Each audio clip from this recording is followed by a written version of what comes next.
Hey, good morning, everyone, or afternoon. Hope you're doing well. Hope you had a fantastic holidays so far. I had a really good time hanging out with family, playing some music, eating good food. So I'm feeling pretty refreshed, and hopefully you are as well. Today on the Wrangle, I want to talk about a few things that have been happening in December.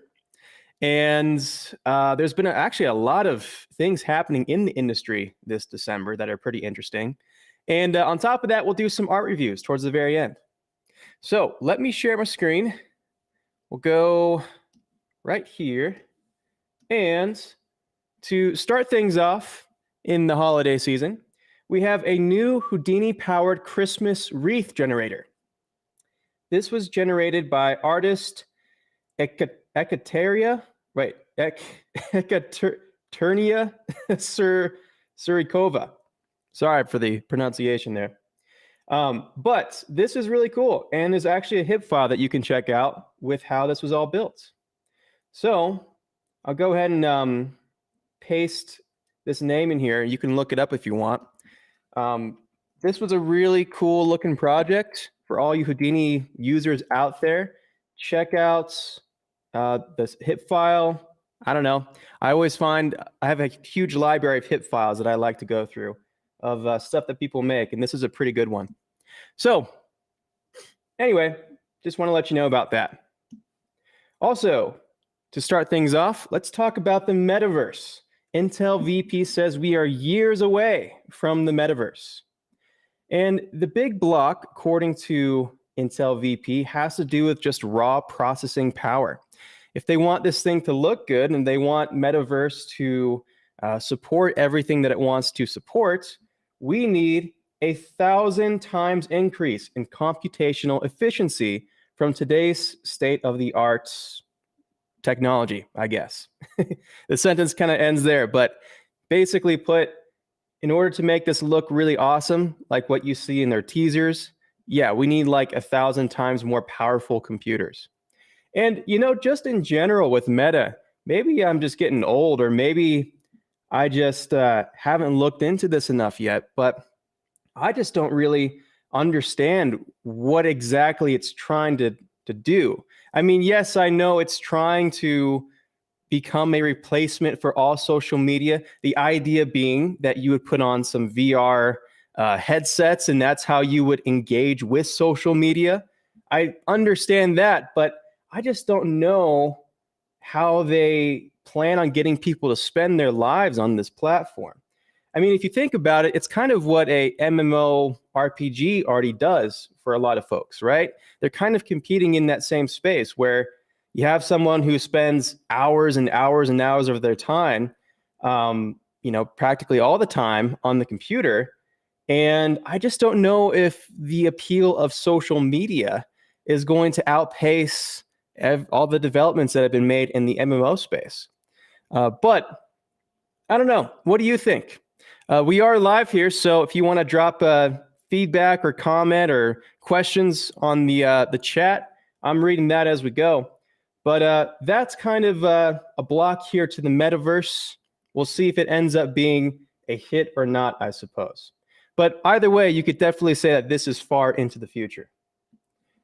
This is really cool. AMD released a free MaterialX library with 290 materials for free. And the really cool thing about MaterialX is that, this is going to work nicely with Karma. They just added all these MaterialX shaders. And the idea is that all these materials can be converted or used on any render engine. So it's like a universal material. If I want to render this in Arnold, Redshift, V-Ray, it doesn't matter. The setup is all the same when it comes to a MaterialX material. So that's really nice. And it's going to be, I think, the future of how you want to build out your materials, just in case you're working with somebody who uses Arnold or, like I said, V-Ray, Karma, what have you. So with that material library, there's all kinds of cool things. Their website is a little bit slow on the previews, but I mean, that's just being picky. There's 290 free materials, and it's a pretty clean website besides the speed.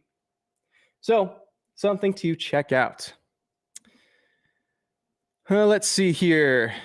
This was about Meta here by DM. I think computing, though, will be 1,000 times faster, more efficient in like 10 years. Yeah. And, I saw something interesting as well where I think it was Intel, or I don't know, it was one of the big players. They found a new way of stacking chips or processors. And it's a new way of doing it that they haven't done before, which could open the door to what you're saying, which is maybe even developments of 1,000 times faster. Who knows?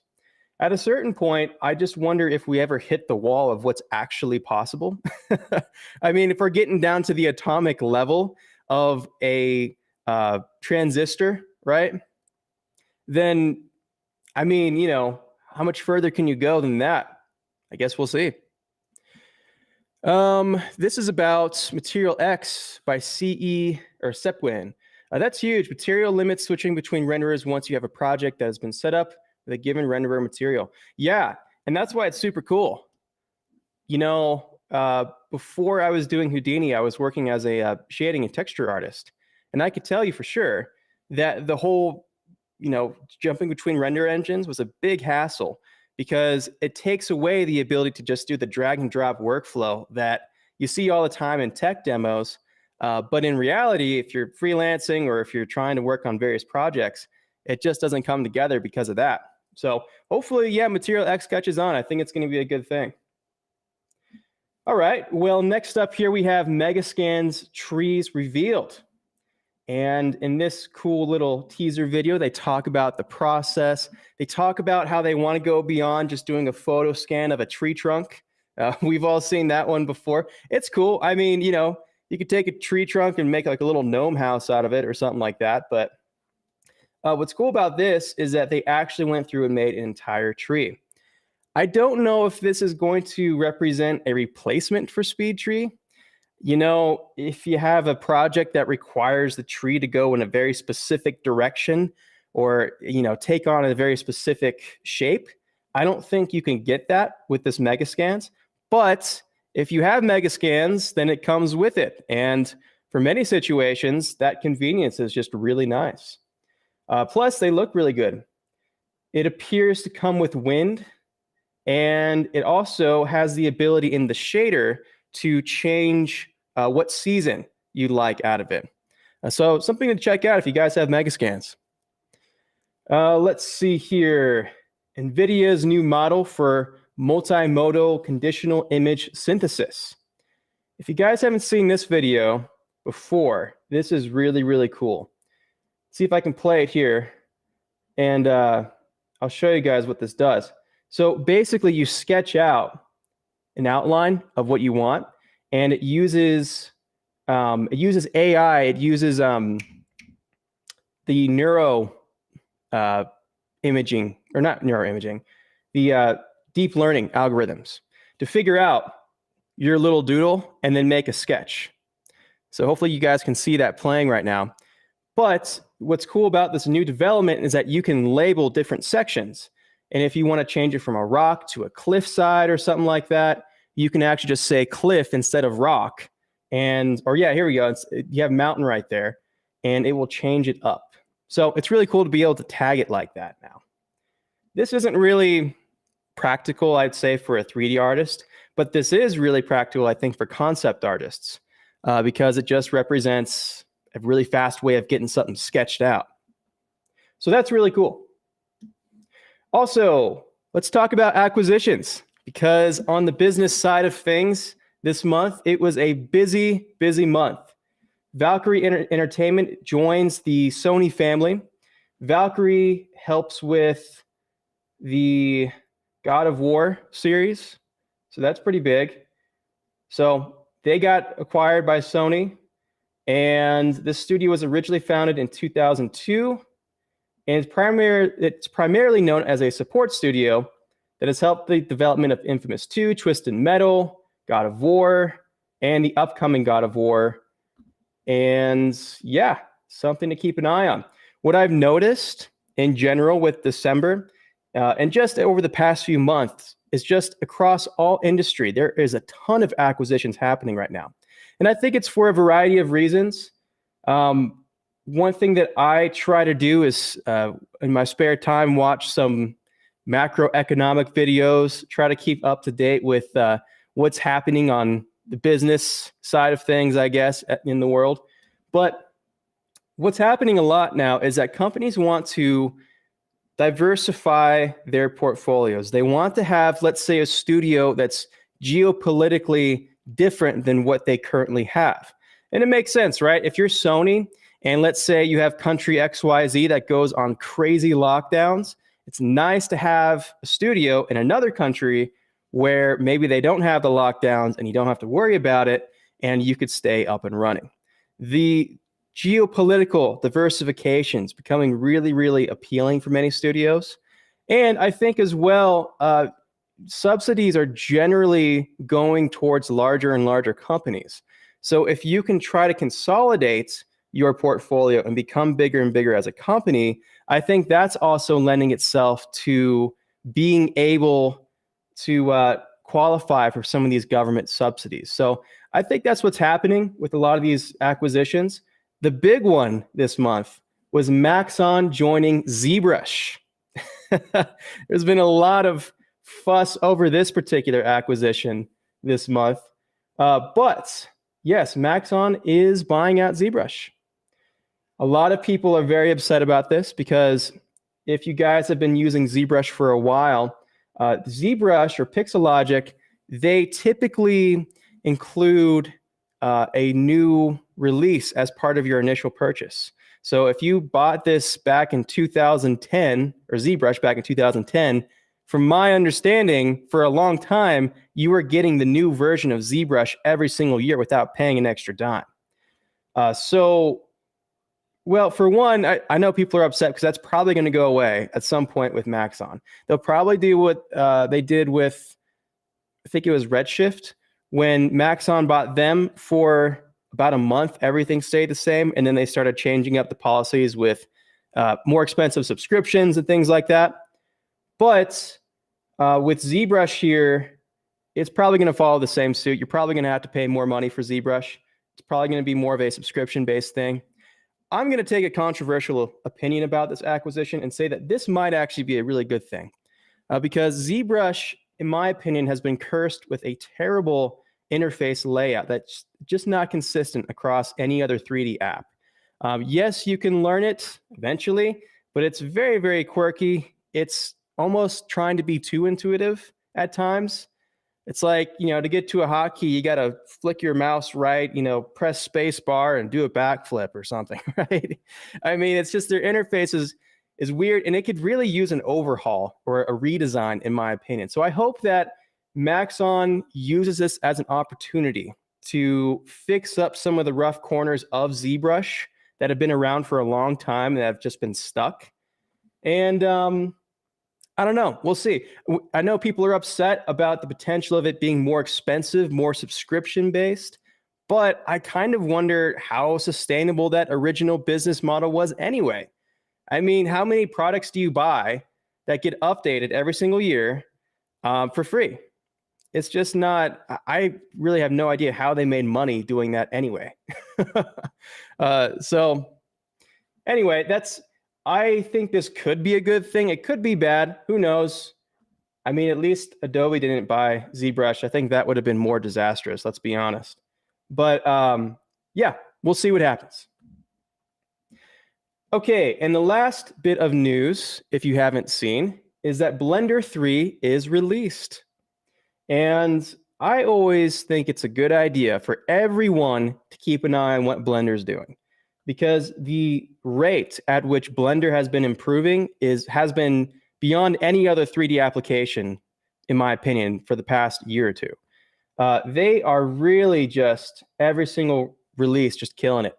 Cycles is faster now more than ever. I think this is a XPU sort of situation going on, if I'm correct. Or no, it looks like it's actually still GPU. But it looks like it's about 2 to 8 times faster than it originally was. We now have adaptive sampling, so you could set a noise threshold like, most other engines and get that adaptive sampling going, which is really nice. Viewport's been improved. They have a better denoiser. They have all kinds of great stuff. Better shadow catcher that captures the colors down here. I wish Karma would do that. Karma has been kind of a mess when it comes to just getting, some render passes out. I don't know. I've had some issues with Karma when it comes to shadow catchers and these sort of passes. So I bet you Blender does a better job right now at that. They also have anisotropic subsurface scattering, which is pretty cool. So you can define an index of refraction as well as an anisotropic value to get more realistic skin. And let's see, they have the asset browser, drag and drop. This is really nice. They also have USD support, but just the very beginnings of it. It's nothing like Houdini right now, but if you do send out some USD information, you could just bring it in a very basic form right now with Blender. So that's really cool. They have more geometry nodes. I think they added about 100 new nodes to their node graph. So, if they keep doing that, then it could be quite a force to be reckoned with. They have more curve modifiers, text nodes. They have attributes. It looks like the way that they do attributes here in Blender. I haven't checked it out yet, but you have the geometry coming in, and then you have all the sub inputs that affect the attributes on that geometry. So I'm pretty sure that's how they've decided to organize the node graph here. But we'll see if that catches on over time. Something to keep an eye on for sure. We have user interface stuff. I mean, just look at all this.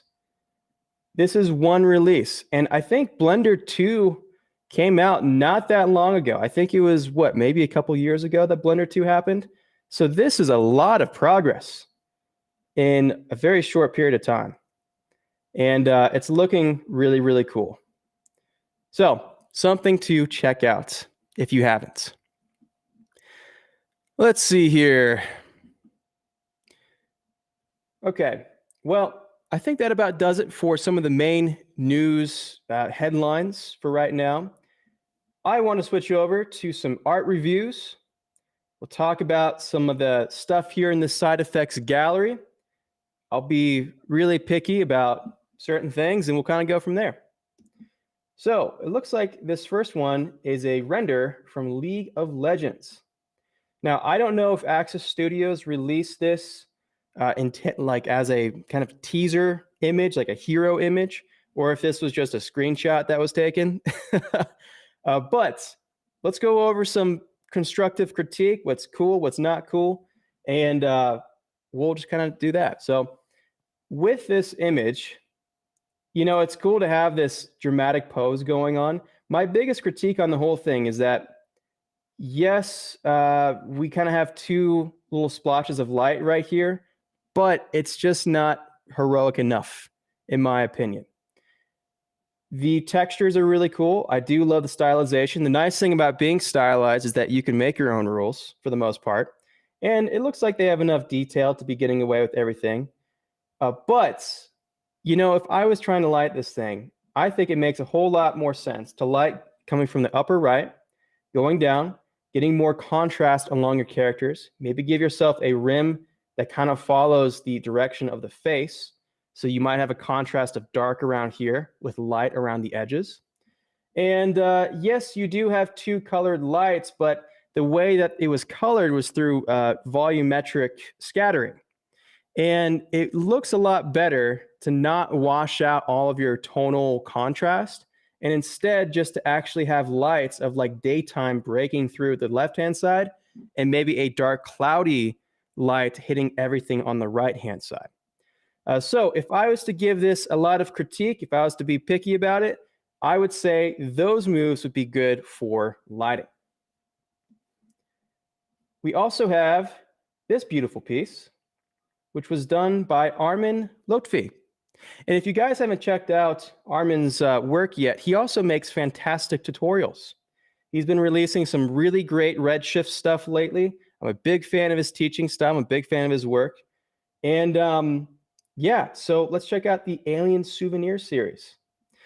In this particular piece, I'm being very picky because already I think this is great. I think this is generally a pretty awesome concept. It's a great image. What I would say on the material side of things, though, is that I could use a bit more subsurface scattering along some of these things.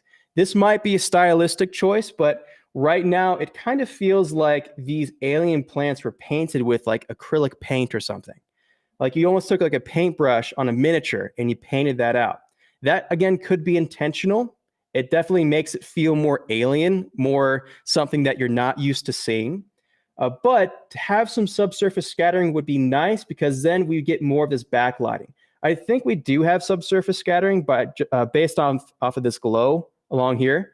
But if we had more of that, I think it would just create a softer feel that I would probably choose more personally if it was me. Also, I think that, again, this is being picky, but the ground is, it's just a noise, a little bit of a bump or displacement. I think maybe there could be more variety in the color on the ground. But again, guys, I'm being very picky. This is a great piece. Maybe if it was me, I would change the focus from this little guy right here to this guy in the back. We do lose some layering by doing that, because one thing you have to think about if you're trying to focus your camera on something is how many layers of focus do I have going back? I think we have room to bring these guys in the foreground out of focus. So if we pushed it back, I think this guy would be in focus. The foreground would be out of focus. The background, we still have these guys out of focus. It would be more layering, and I think it would create more depth in the composition. But again, super picky stuff. I love the render. I love Armin's stuff. And you guys should go check out his tutorials because they're super cool. All right. Well, what else do we have here? Looks like a sweet little sci-fi planet going on. Looks very Dune inspired, which is awesome. So on this guy, what would I say? Well, I do think the composition's kind of cool. I'm finding my eye is kind of floating around. I'm not sure exactly where my eye is supposed to land exactly. I'm assuming that the hero is where we want to go, but I think that needs to be emphasized with more lighting. I think we need a spotlight coming down here. Again, maybe a really strong rim, or perhaps another light that just wraps around the character more. You could just take a spotlight, turn up the radius, or make that light bend around him more, and that would create more emphasis on the character. Because most of what we're looking at here is a silhouette, and if you're going to go with the silhouette thing, then I think it's also good to darken out him even more, just a little bit. But we have that going on. I think maybe my issue here, again, is just that we don't have enough contrast perhaps going on. We are pushing up from the floor a little bit with the blacks, but I don't know. I think maybe my big issue is just maybe we need more depth of field or something to guide the eye. I think that's kind of the main thing. Otherwise, I do love the sci-fi modeling. I don't know if he did the modeling or he or she. I don't know if they did the modeling themselves. Modeling is really cool. Texturing is really cool. The concept is really fun. I love the idea of having this sci-fi futuristic pyramid in the back.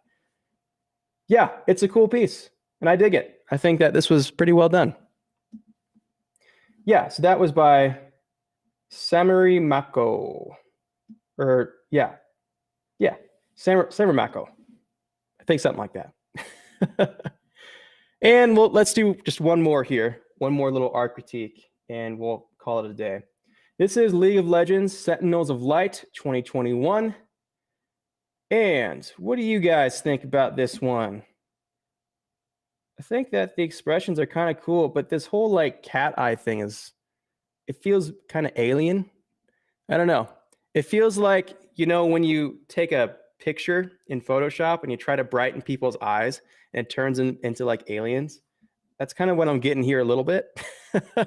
So that might be a very like villain looking thing, but he doesn't really look like a hero with those eyes.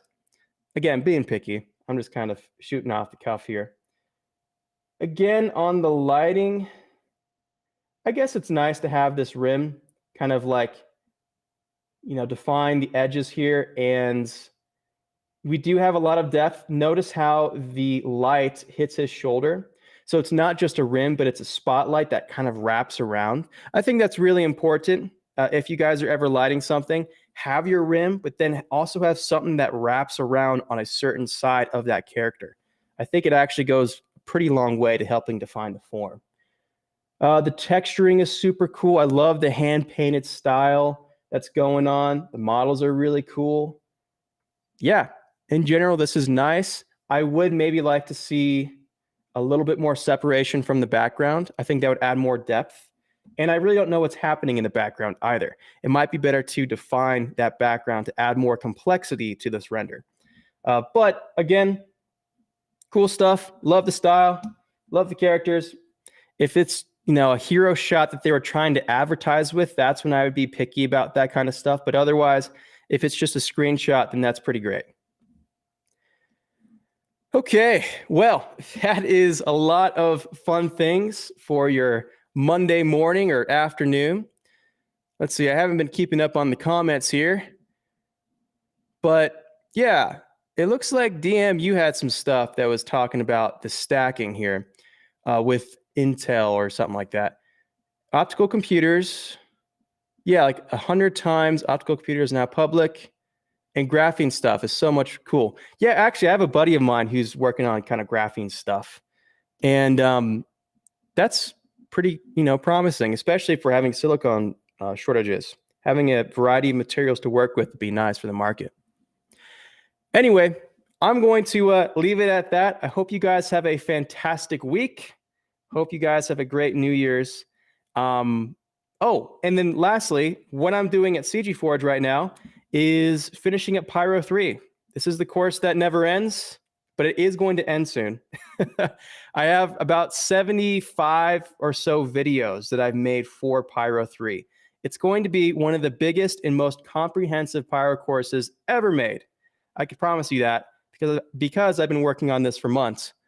And yeah, that's going to be released hopefully before the year's end. Next year, you can expect more quick tips, more short bits of content, and I'm going to be doing more with CG Forge Academy. So if you guys haven't booked a session with CG Forge Academy, you can set up one-on-one consultations or mentorships with me.